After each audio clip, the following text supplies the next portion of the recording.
برادران ملت اسلامیہ، السلام علیکم ورحمۃ اللہ تعالی وبرکاتہ۔ الحمدللہ الحنان المنان الذي خلق الانسان وعلمه البيان، والصلاة والسلام على رسوله سید الانس والجان وعلى آلہ واصحابہ ذوی الخیر والاحسان، اما بعد فاعوذ باللہ من الشیطان الرجیم، بسم اللہ الرحمن الرحیم۔ لقد خلقنا الانسان فی احسن تقویم، صدق اللہ العظیم۔ آئیے کچھ عرض کرنے سے پہلے اپنی اور ساری کائنات کے مرکز عقیدت، آفتاب نبوت، مہتاب رسالت، ختم الرسول یعنی مولا کل جناب احمد مجتبی محمد مصطفیٰ صلی اللہ علیہ وسلم کی بارگاہ میں درود و سلام کا عطیہ پیش کرے پڑھے اللہم صلی علی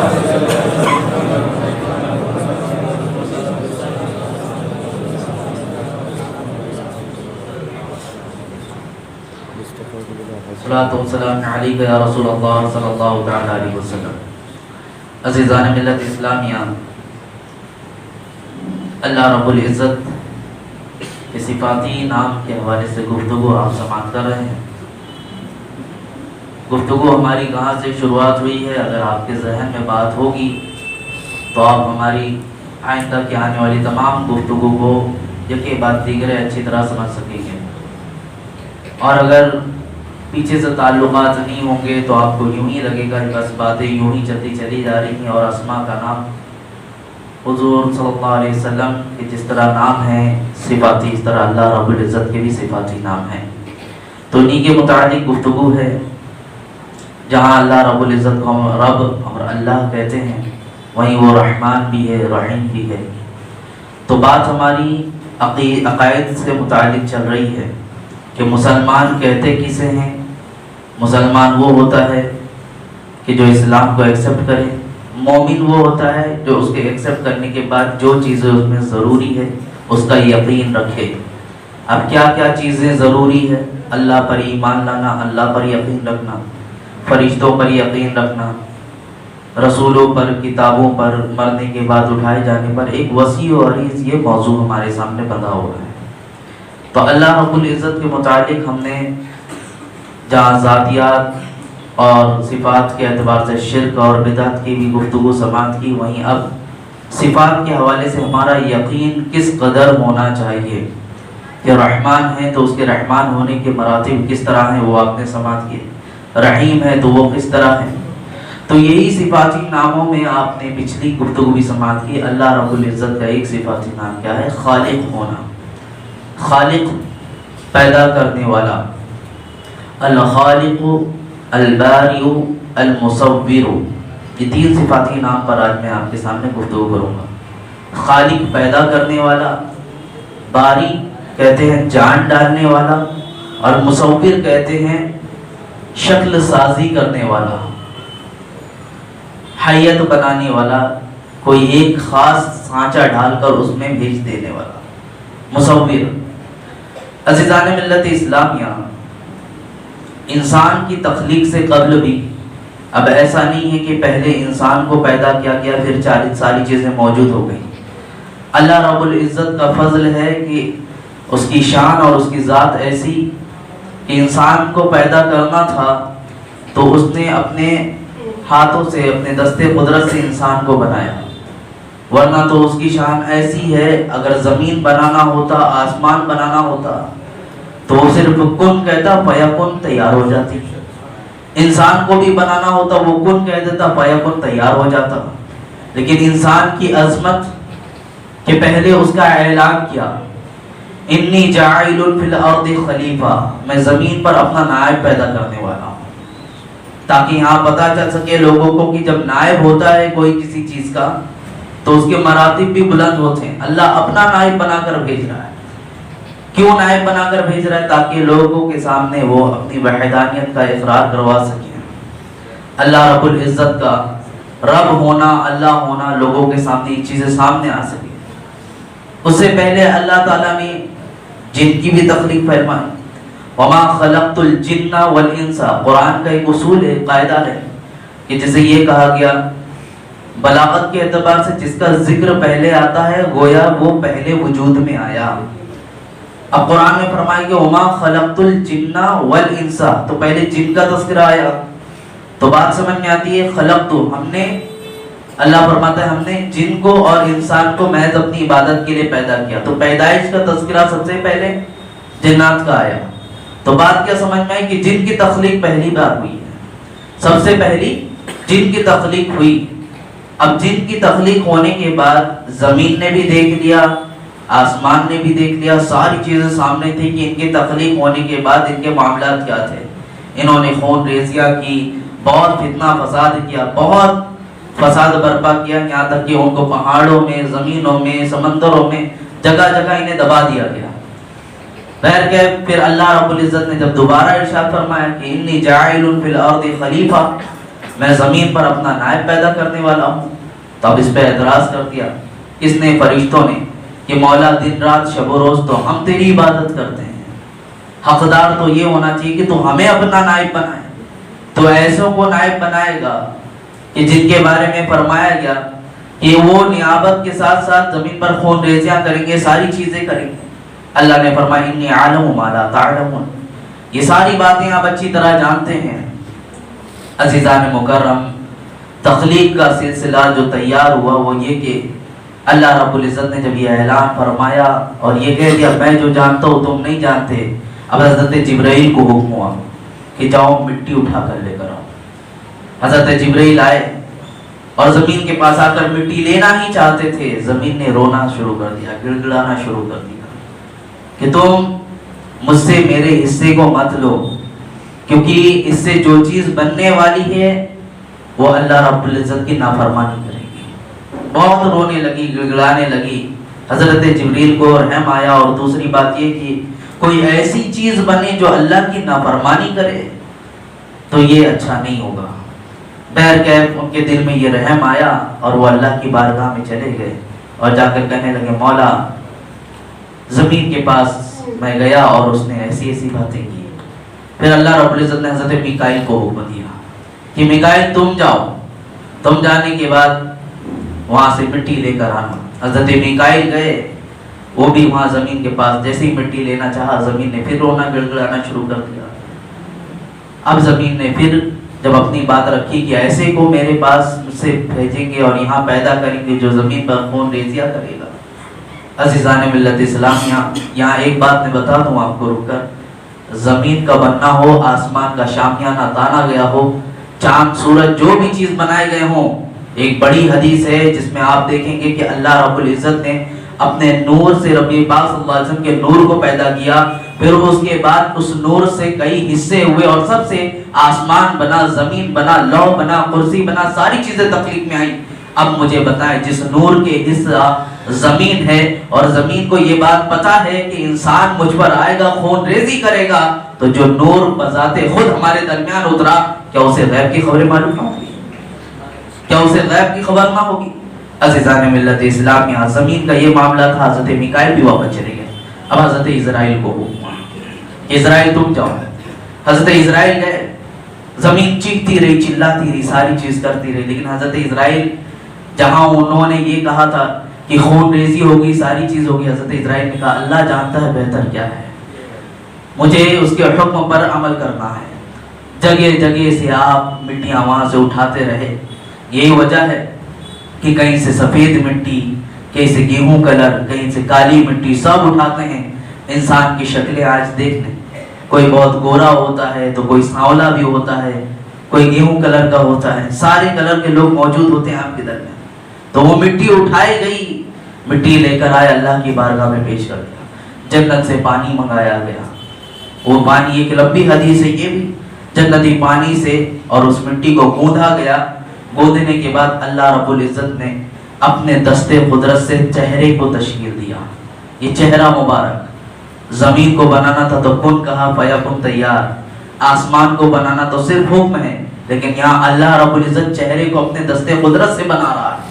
عزیزان ملت اسلامیہ، تو یہ چہرے پر مارنے کے لیے بھی اسی لیے منع کیا گیا حدیث پاک میں. بہت سارے لوگ ٹیچرز وغیرہ کو بھی میں یہ نصیحتاً کہوں گا کہ آپ جرح کرتے ہیں، سختی کرتے ہیں، یقیناً کریں، لیکن چہرے پر مت ماریں. ماں باپ کو بھی ہے. اور آپ دیکھ لیں پیٹھ پر مارا جانا, سر پہ مارا جانا, ہاتھ پہ مارنا اتنا برا نہیں لگتا کسی کو جتنا چہرے پہ اگر کوئی تھوڑا سا بھی مار دے تو انسان کو بہت برا لگتا ہے. تو یہ چہرہ اللہ رب العزت نے اپنے دست قدرت سے بنایا. اور یہاں پہ یہ بات بھی سمجھ لینا چاہیے کہ جب جو چیز بنائی جاتی ہے, بننے والی جو چیز ہے, اگر ہم اس کو برا کہیں گے تو گویا بنانے والے کو برا کہہ رہے ہیں. کسی کے چہرے کو اگر ہم نے برا کہا, یہ بھینگا ہے, یہ ٹیڑھا ہے, یہ ایسا ہے, یہ ناک چپٹی ہے, یہ ایسا ویسا, لوگ الگ الگ نام رکھتے ہیں اپنے اپنے اعتبار سے, تو گویا آپ نے اس کو ہی نہیں کہا, بنانے والے کو برا کہا. ظاہر سی بات ہے آپ کے سامنے ایک کرسی بن کر موجود ہو جائے, آپ کرسی کو آ کر اگر کہیں گے کرسی خراب ہے, خراب ہے, کرسی کو برا نہیں لگے گا. ظاہر سی بات ہے آپ کی ناک چپٹی, اس کو کیا احساس ہے. لیکن ہاں جو احساس اللہ نے دیا ہے اور جس نے اسے تخلیق فرمایا, جس نے اسے بنایا, مصور چہرہ بنانے والا بھی وہی ہے. تو ظاہر سی بات ہے یہ ہم نے اس کی نافرمانی کی, اس کو برا بھلا کہا. حضور صلی اللہ علیہ وسلم کے زمانے میں یہی تھا. حضرت بلال حبشی رنگت کے جو سیاہ تھے, فرمایا گیا ایک دوسرے صحابی انہوں نے یہ کہہ دیا ایک کالی ماں کے بیٹے, صرف اتنا کہا تھا ایک کالی ماں کے بیٹے. شکستہ دل ہو گئے, دل ٹوٹ گیا. دل ٹوٹنا تھا, بارگاہ رسالت ماں صلی اللہ علیہ وسلم میں حاضر ہو گئے. حاضر ہو کر کہتے آقا فلاں صحابی نے مجھے کالی ماں کا بیٹا کہا ہے. اتنا سننا تھا. حضور صلی اللہ علیہ وسلم غضبناک ہوئے, چہرہ آپ کا سرخ ہو گیا, کہا بلاؤ انہیں. دوسرے صحابی گئے. حضرت بلال اتنا کہہ کر آنکھیں نمناک تھی, بارگاہ سے چلے گئے. وہ صحابی کو دریافت کیا گیا کہ حضور صلی اللہ علیہ وسلم نے آپ کو طلب کیا ہے, چلے جاتی. یہ آئے بھاگے بھاگے, آقا نے مجھے طلب کیا. کہا کیا تم نے ابھی اسلام لانے کے بعد جہالت باقی ہے؟ تم نے بلال کو ایسا ایسا کہا. اتنا سننا تھا. اللہ اکبر. دیوانہ وار پھرنے لگے کہ بلال کہاں مل جائے اور کہاں میں اپنی غلطیوں کی معافی مانگنا شروع کروں. مدینے کی گلیوں میں ادھر ادھر تلاش کرنا شروع کیا تو حضرت بلال حبشی ایک جگہ آرام فرما رہے تھے. چائے جانے کے بعد حضرت بلال کو اٹھایا, کہا بلال جلدی سے اٹھو, تم سے کچھ باتیں کرنی ہیں. حضرت بلال کھڑے ہوئے, جیسے ان کے قدموں کے نیچے لیٹ گئے اور لیٹنے کے بعد کہتے ہیں بلال میں نے تمہیں کالی ماں کا بیٹا کہا تھا, اب اپنا کالا پیر میرے چہرے پہ رکھو, جب تک یہ چہرے پہ نہیں پڑے گا مجھے آرام نہ آئے گا. عزیزان ملت اسلامیہ, ہم نہ جانے کس کو کیسے کیسے الفاظ بولتے ہیں اور نہ جانے کیسی کیسی گالیاں دے ڈالتے ہیں. ہم کہتے ہیں نا ہم اسلام کے ماننے والے ہیں, مسلمان ہیں, لیکن ہمارا تقیہ کلام ہی ایسا ہوتا ہے کہ بغیر گالی کے ہم مخاطب نہیں کرتے کسی کو. ایک دوسرے کو بلانا بھی ہوتا ہے تو گالیاں دیتے ہیں. آج چھوٹے چھوٹے بچوں کو دیکھو, میدانوں سے گزر رہے ہو تو ایسی ماں بہن کی گالیاں دی جاتی ہیں اور ماں باپ بھی اس پر کوئی توجہ نہیں دے رہے. عزیزان ملت اسلامیہ, آج یہ باہر دے رہا ہے, کل کو گھر میں آپ کو بھی دے گا. کل یہ آپ کے سامنے بھی وہی زبان دراز کرے گا, پھر آپ کچھ نہ کر سکو گے. اور حدیث پاک میں یہ بھی, جس نے کسی کی ماں کو گالی دیا اس نے اس کی ماں کو نہیں اپنی ہی ماں کو گالی دی ہے, یہ بھی فرمایا گیا. تو بہرکیف انسان کا چہرہ جو بنا اللہ رب العزت نے اپنے دست قدرت سے اسے تشکیل فرمایا. ساری چیزیں بننے کے بعد جب حضرت آدم کا پتلا بن گیا, پتلا بننے کے بعد اب اس کے اوپر بارش فرمائی گئی. 4 چیزیں ہیں, آگ, پانی, ہوا, اور ان چاروں چیزوں کو لے کر یہ پتلے بنائے گئے ہیں. عزیزان ملت اسلامیہ, جب پانی برسایا گیا تو فرمایا جاتا ہے 40 دن بارش ہوئی تھی. 40 دن میں سے 39 دن تک غم کی بارش ہوئی, 1 دن خوشی کی بارش ہوئی. یہ قابل غور ہے ہمارے لیے. ہماری زندگیوں میں ہم سوچتے ہیں روز ہماری زندگی خوشی میں گزرے اور ہم آرام سے بالکل آرائش کے ساتھ زندگی گزارتے رہے. ارے جب ہماری خمیر میں ہی 39 دن تک بارش ہوئی ہے تو ہم خوشیاں کہاں سے تلاش کرتے ہیں ہر وقت. اور انسان آزمائش کے لیے آیا ہے دنیا میں. اسی دنیا کو قید خانہ بھی کہا گیا. ساری چیزیں ہیں انسان کو ایک عقل اور سمجھ رکھنے کے لیے کہ وہ سمجھ جائے یہاں کیوں آیا ہے. آپ عید کیا روز مناتے ہیں؟ آپ روز عید کا دن مناتے ہیں کیا؟ سال بھر میں 2 ہی بار عید آتی ہے اور عیدوں کی عید تو 1 ہی بار آتی ہے. آپ نے دیکھا تو یہ عید کا دن ایک ہی دن, وہ خوشیوں کا دن ایک ہی ہوتا ہے. باقی دن جو غم پہنچے, تکلیف پہنچے تو اس پہ صبر کرنا چاہیے, شکر کرنا چاہیے کہ مولا خوشیاں بھی تو نے دی, غم بھی تیری جانب سے اور تو ہی سے ڈالنے والا ہے. یہ ساری چیزیں ہمارے درمیان ہونا چاہیے. یہ بارش ہونے کے بعد اب اللہ رب العزت نے سجدے تعظیمی کا حکم دیا کہ فرشتوں میں نے میرے یہ شاہکار کو سجدہ کرو. اب یہاں پر شیطان اکڑ پڑا. شیطان کے اندر ایک اکڑ تھی. وہ دلائل پیش کرنے لگا کہ تخلیق ہوئی ہے تو کس سے ہوئی ہے؟ یہ مٹی سے بنے ہیں, میں آگ سے بنا ہوں. آگ کی فطرت میں اوپر جانا, مٹی کا ہے زمین بوس ہونا. اپنے آپ کو کسی بھی طرح اچھا نہیں سمجھنا چاہیے کبھی بھی. سید الملائکہ بنا تھا نا, وہ ملائکہ کا سردار, استاد تھا, معلم الملائکہ, پڑھاتا تھا فرشتوں کو. وہ اتنا علم تھا اس کے پاس. اور علم ہونے کے بعد حجت پیش کرنا. ہمیشہ علم جس کے پاس ہو ایسا نہیں ہے وہ کامیابی ہوتا ہے. اسی لیے ہم دعا کرتے ہیں مولا علم نافع عطا کر, نفع دینے والا علم.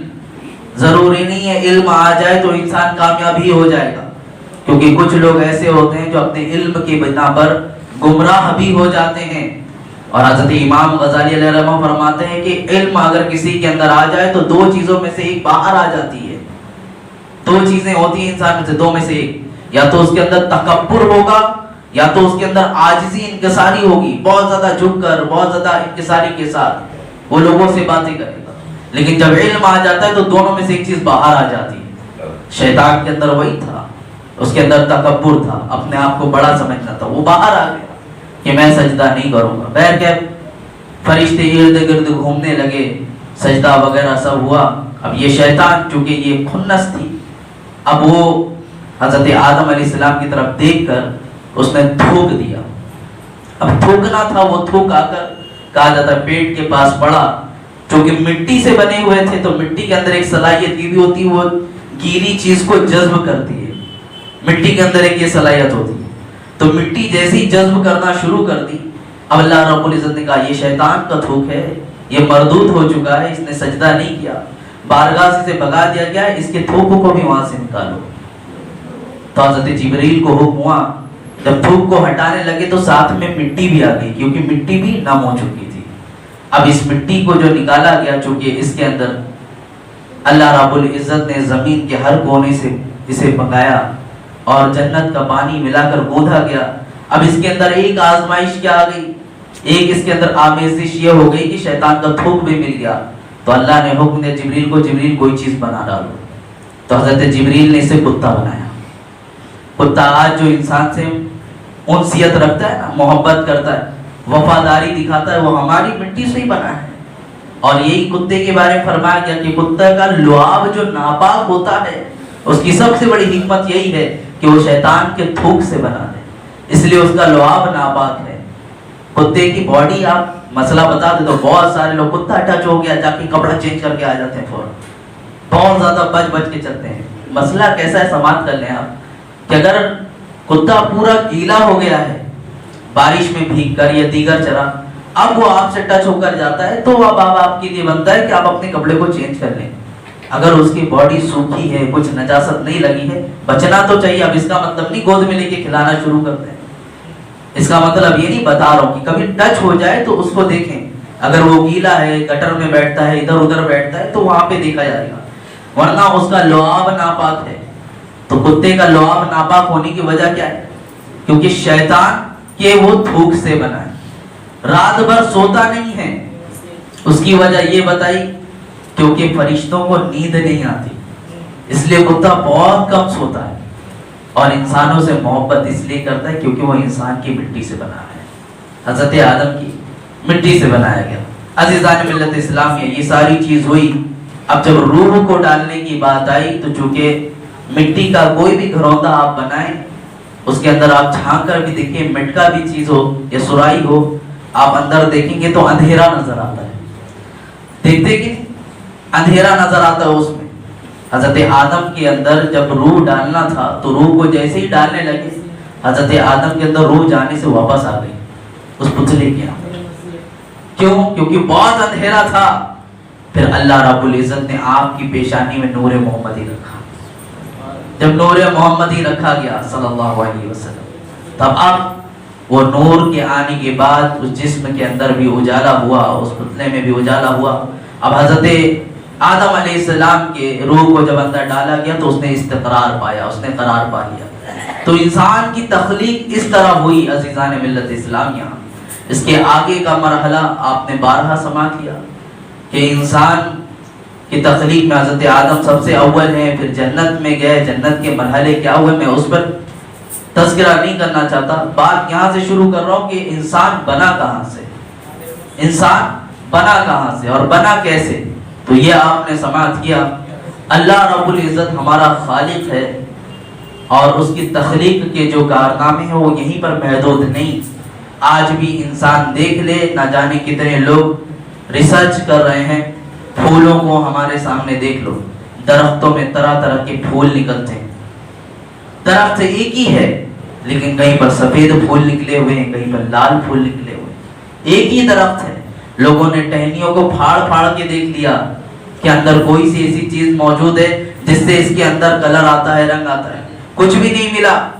عزیزان ملت اسلامیہ، یہی نہیں، انسان کے جسم کے اندر آپ بتاؤ مجھے کہ جب بچہ ماں کے پیٹ میں ہوتا ہے، رحم میں ہوتا ہے، چلو یہاں تک ساری چیزیں ہیں، لیکن ماں کے پیٹ میں ہونا اور یہاں پرورش ہو جانا، یہاں ایک تخلیق ہونا، بن جانا، یہ کس قدر ہوتا ہے ذرا آپ سوچیں. قرآن مجید نے اس کے بارے میں بھی ارشاد فرمایا اور بہت تفصیل کے ساتھ آیتیں آئی ہیں، میں آپ کے سامنے تلاوت کر دوں. اللہ فرماتا ہے وَلَقَدْ خَلَقْنَا الْإِنسَانَ مِنْ سُلَالَةٍ مِنْ طِينٍ ثُمَّ جَعَلْنَاهُ نُطْفَةً فِي قَرَارٍ مَكِينٍ.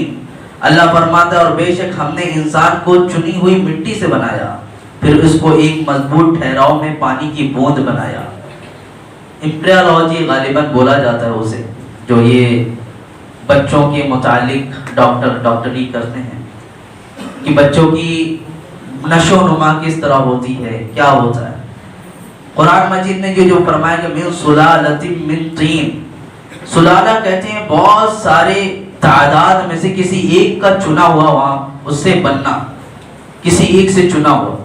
ڈاکٹروں سے آپ جا کر آپ رابطہ کریں اور ان سے پوچھیں کہ کیسے ہوتا، تو کہیں گے کہ جب پہلا قطرہ جاتا ہے رحم مادر میں تو وہ اسپم میں سے ہزاروں کی تعداد میں بہت اسپم بنتے ہیں اسے ایک بوند میں سے، اور ان میں سے جو سب سے مضبوط اور اصل ہوتا ہے وہی رحم مادر میں پہنچتا ہے اور وہی قرار پاتا ہے، وہی وہاں جا کر ٹھہر جاتا ہے.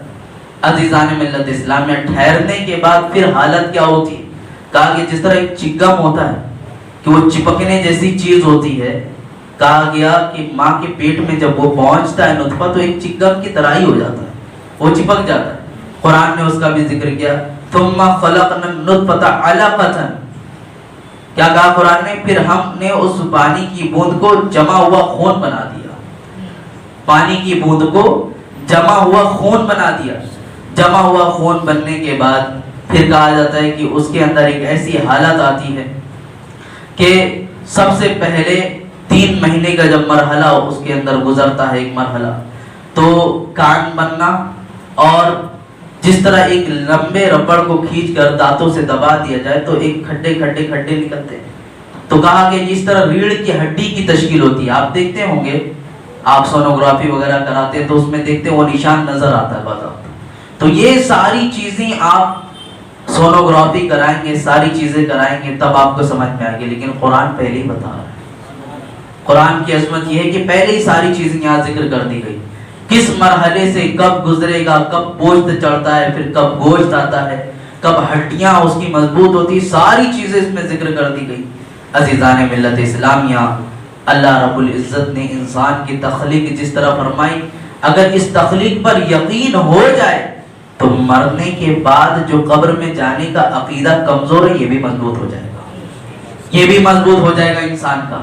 بہت سارے لوگ ہیں نا سوچتے ہیں ہماری یہی باڈی ہے، یہی ساری چیزیں ہیں، جنت کا تذکرہ، جہنم کا تذکرہ، عذابات ہونا، ساری چیزیں کیا ایک محض خیال بن کے رہ گیا ہے. کون سی تکلیف ہونے والی، کیا پہنچنے والا کچھ بھی پتہ نہیں. مر جائیں گے. بہت سارے ہمارے سامنے بھی ہیں یو پی کی سرزمین پہ قبر کے پاس کھڑے ہیں، ٹھٹے لگا رہے، ہنس رہے ہیں، مر گئے، جو تھا یہی تھا، اندر مٹی بن گئے ہیں، کوئی نہیں ہے پوچھنے والا. عزیزان مکرم، یہ ہڈیاں بھی اگر آپ دیکھ رہے ہو تو کیا تم سوچتے ہو تمہارا رب ان ہڈیوں سے واپس تمہیں نہ بنا دے گا؟ کیا یہ خیال ہے ہمارا؟ کیا ہم واپس ہم اس طرح نہیں کھڑے ہوں گے ایسی حالت میں؟ اگر ہم اس پہ ہی غور کر لیں، جب ہمارا کچھ بھی چیز موجود نہیں تھا، ایک ہم نطفہ تھے، تب اللہ نے ہمیں جسم دے دیا، تو آج جب ہڈیاں موجود ہے کیا اس سے دوبارہ انسان نہیں بنایا جائے؟ یقیناً بنایا جائے گا۔ عزیزان ملت اسلامیہ، یہ ساری چیزیں اللہ رب العزت کا خالق ہونا، اس کا باری ہونا، جان ڈال دینا، مصور ہونا، یہ ساری چیزیں ہمیں عقائد کے اعتبار سے یقین رکھنا چاہیے۔ بہت سارے لوگوں کا عقیدہ ہمارے نزدیک اس پہ کمزور نظر آتا ہے۔ میں نے آج جو تخلیق کی بات رکھی، یہ خلق کی بات اس لیے میں نے آپ کے سامنے رکھی کہ آج جس طرح ہمیں یہاں پیدا کیا گیا، کل محشر میں بھی اٹھائے جائیں گے ہم۔ یہ عقیدہ پکا کرو اور یہ یقین رکھو کہ اللہ رب العزت ہمارا خالق ہے اور اس کے لیے کوئی دیر نہیں ہے۔ زمین کا بنا دیا جانا، آسمان کا بنا دیا جانا، یہ ساری حدیثوں کی روشنی میں محض اس لیے ہے تاکہ آپ کے سامنے باتیں سمجھ میں آ سکے۔ حضرت ابراہیم علیہ السلام، انہوں نے یہی کہا تھا نا کہ اللہ تو مردوں کو زندہ کیسے کرے گا، تو مردوں کو زندہ کیسے کرے گا؟ اللہ تعالیٰ نے فرمایا کیا تمہیں یقین نہیں؟ کہا مولا یقین تو ہے لیکن دل کی اطمینان کے لیے جاننا چاہتا ہوں۔ اللہ نے فرمایا 4 پرندے لے کر آؤ، کبوتر، کوا، مور، مرغی، یہ 4 چیزیں لے کر آئیے۔ لانے کے بعد کہا ان کو ذبح کرو، ان کا سر شریف رکھنا، 4 کو قیمہ بناؤ، قیمہ بنانے کے بعد ان کو لے جاؤ پہاڑوں کی چوٹیوں پر رکھو اور پھر حکم دو۔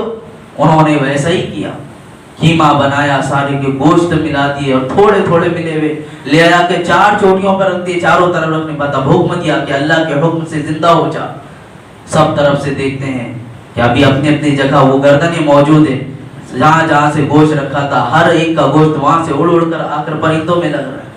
یہ ساری چیزیں جمع ہو رہی، یہ محض قرآن میں جو بتایا کہ سننے کے لیے نہیں۔ مسلمانوں، قبرستان میں آج ہم جاتے ہیں، وہاں جانے کے بعد ہمیں یہ خیال رکھنا چاہیے، یہ جو آج ایک ایک قبر سے کئی کئی منڈیاں نکلتی ہیں باہر، آپ دیکھتے ہوں گے، کیا خوف نہیں لگتا؟ کیا ذرا بھی ایسا نہیں لگتا کل ہمارا بھی یہی حشر ہونے والا ہے، ہم نے بھی اسی جگہ جانا ہے؟ کیا ذرا بھی ہمیں اس بات کا خوف اور احساس نہیں ہے؟ ساری دنیا، ساری چیزیں، ہمیشگی کی زندگی اس کو ہی بنا لینا کہ پیدا کر دیے گئے ہیں، بس جب تک ہے عیش کر لو، جب تک ہے گھوم لو، مستی مزاق کر لو۔ ہمارا نوجوان تو آج ایسا غافل ہو چکا ہے جس کی کوئی حد ہی نہیں۔ عزیزان ملت اسلامیہ، ہمارا کام یہ ہے، ہم یہاں پر چند باتیں ٹوٹے پھوٹے الفاظ میں آپ کے سامنے پیش کر دیتے ہیں، ورنہ ہمارے لیے کیا ہے کہ یہاں چیخنا، چلانا، بولنا نکار خانے میں طوطے کی آواز جیسی ہوتی ہے۔ جیسے کہ ابھی میلاد کے موقع پر آپ نے دیکھا ہوگا کچھ بیچارے بہت بڑے بڑے ڈی جے لے کے جا رہے تھے، جس پہ وہ اپنے اعتبار سے میلاد منا رہے تھے، جھنڈے لہرا رہے ہیں، بم پھوڑ رہے ہیں، پتہ نہیں کیا کیا کر۔ کچھ ہمارے علاقے کے بھی نوجوان تھے، اچھی طرح چہرہ یاد ہے مجھے، تکلیف بھی ہوتی ہے کہ ہمارا ہی نوجوان ہے جو مسجدوں میں آ کر قال اللہ قال رسول کرتا ہے اور باہر جا کر یہ حرکتیں کرتا ہے۔ ہاں، ان کے اندر اتنا احساس تھا، وہ نظریں تو نہیں ملا سکے مجھ سے، اور اب سامنا بھی کس طرح کریں گے مجھے معلوم نہیں، لیکن ہاں اتنا بتانا چاہوں گا یہ طریقہ ان کا غلط تھا۔ اگر یہ احساس بھی ہے تو اپنے اندر سدھار لائیں، اگر یہ احساس ہے کہ انہوں نے غلط کیا تو سدھار لائیں، کیونکہ نبی کی امتی اپنے نبی کا جب نام لے تو اس کی حالت بھی کیسے ہونا چاہیے؟ کیا ہم انہیں تکلیف دینے کے لیے باہر نکلتے؟ عزیزان ملت اسلامیہ، بہر کیا بتانا اتنا ہے تو ایک نوجوان بیچارہ چھوٹا سا مائک لیے وہ چیخ رہا ہے، چلا رہا ہے کہ ڈی جے بند کریں، ڈی جے بند کریں، آواز مت کریں، ڈی جے بند کریں، خوب چیختا رہا، چلاتا رہا۔ یہاں اتنے بڑے بڑے لگے ہوئے پورے، وہ خالی ایک بار چالو کرتے تھے، اس کی آواز سمجھ میں نہیں آتی تھی۔ ہمارا بھی حال یہی ہے کہ ہم آپ کے سامنے چیختے ہیں، چلاتے ہیں، بس اسی امید کے ساتھ کہ اللہ جس کے دلوں میں بات کو پہنچانا چاہے پہنچا دے گا۔ اب میں کہتا ہوں پورے اگرچہ شانت نہ ہوتے ہو لیکن وہاں قریب میں جو بیٹھے تھے کم سے کم ان تک تو بات پہنچی تھی، تو اسی امید کے ساتھ کہ جو آپ میں سے بیٹھے ہیں اور جو سننا چاہتے ہیں، ہمارا کام ہے، ہم تو بولنے کے بعد آخر میں یہ کہتے ہیں وما علینا الا البلاغ، جو ہم پر تھا ہم نے آپ تک پہنچا دیا۔ بار بار یہ کہتے ہیں لنا اعمالنا لکم اعمالکم، ہمارا یہ منصب تھا، ہم اپنے کام کر گئے، ہمارا عمل ہمارے ساتھ جائے گا، آپ کا عمل آپ کے ساتھ جائے گا۔